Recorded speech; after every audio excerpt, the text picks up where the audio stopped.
ไม่สูงค่ะกูก็ตอนเหลียวก็ห้องก็มาถึงไม่ตีเก้งตุงเลยค่ะเนาะร้านหน่อยร้านหน่อยตอนเหลียวก็เขาก็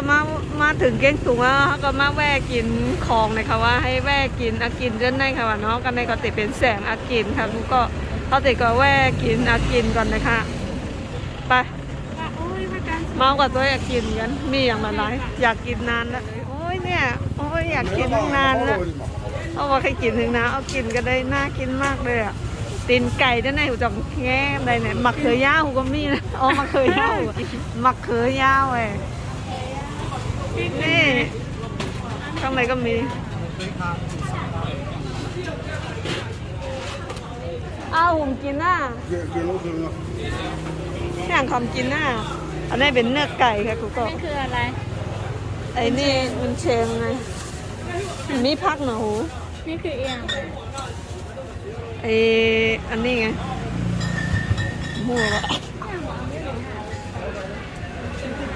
แข่งผมกินน่ะไข่ยาวค่ะไข่ยาวค่ะไข่ยาวอย่างไข่ยาวแดงอ๋อไข่นี่ดังในก็มีนะดังในก็จะเป็นเขาใครกินพักแห้งมีพักหนูกินใส่ไก่เนี่ยเอากี่อันอันเท่าเอาอันหนังไก่ก็มีเนี่ยตีนไก่ถ้ามีเวลานี่อยากไปแค่ตีนไก่มากเลยอ่ะอันนี้เป็นตีนไก่แต่ว่าอันนี้ติเป็นไก่แล้วก็มีไส้กรอกลูกชิ้นน่ะเนาะพักแต่มีอะผมเนาะไปกินพักนะพักแต่มีอ่ะเนี่ยอันนี้ก็ติเป็นเก้งตุ่มค่ะเนาะ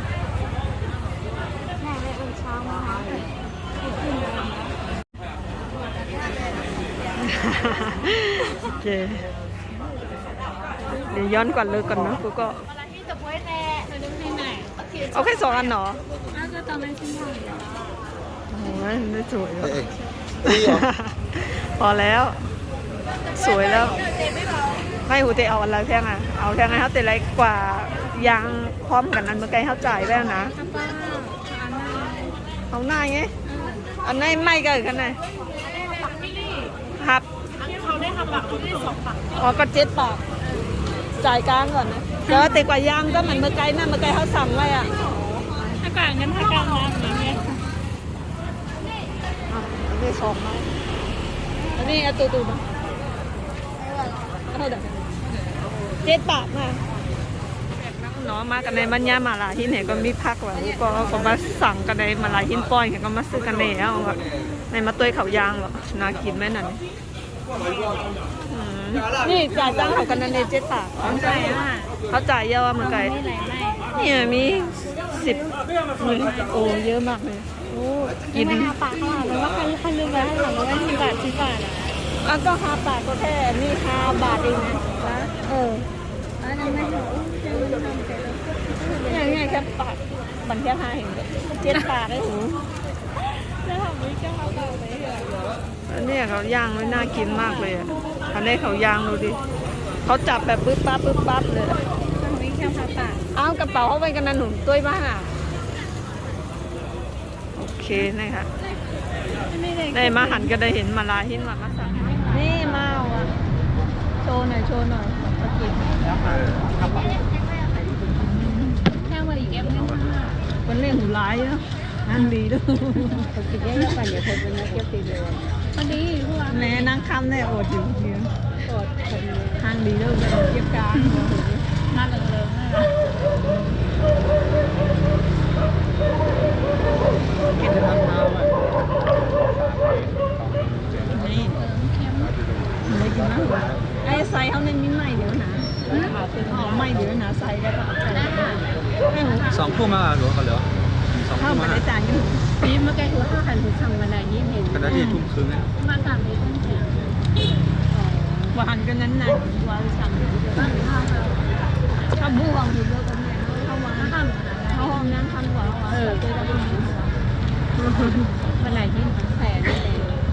ไปอย่างวันยัง คณะต่อแล้วซื้อแบบ ไม่ห่อสองนั่นเลยหรือยังไงถึงจะแล้วมันจะยิ่งมากินเมย์ก็เห็นได้แต่เนี่ยไอ้ที่มันกินน้ำการหลงเต้นกันเนาะคิดการเหมือนกัน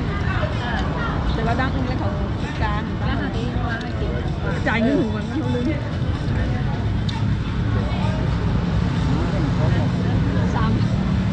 4 ใบกับ4 บาทกำลังผ่านกันน่ะเอาปากมี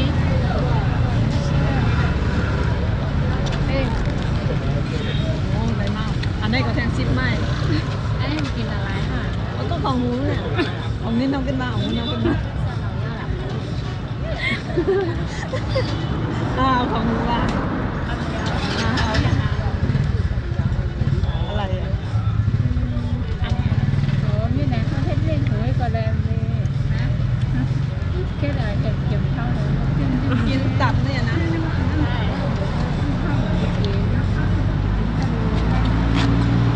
นี่อันนี้มาอันนี้สองอันได้ของไม่ใช่แม่ ไปกับแม่ไปกับก็แต่ยากไปกับแม่นี่สีเกาใช่คำว่าคอยเกาสีคู่เกามันคงเลยกด5 บาทน้องเจ๊เกา เจ๊เห็นกินไหมน้องกินน้ำพ่อไปดีวะเนี่ยโหเนี่ยมีเนี่ยมีเยอะมีโคโค่แก่นั่นเองซอยเกา3เลย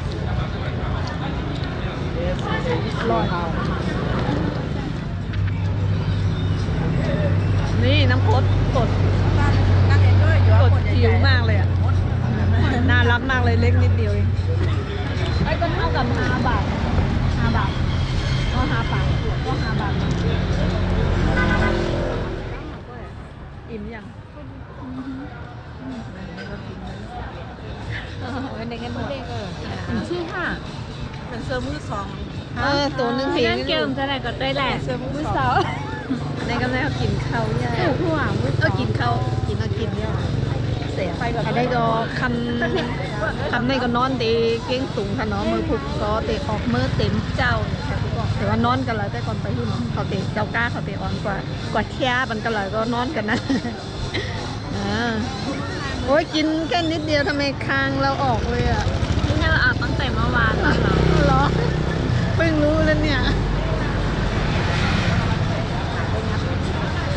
เมื่อในก็ไปถึงเนาะถึงมือปูก็น่าจะถึง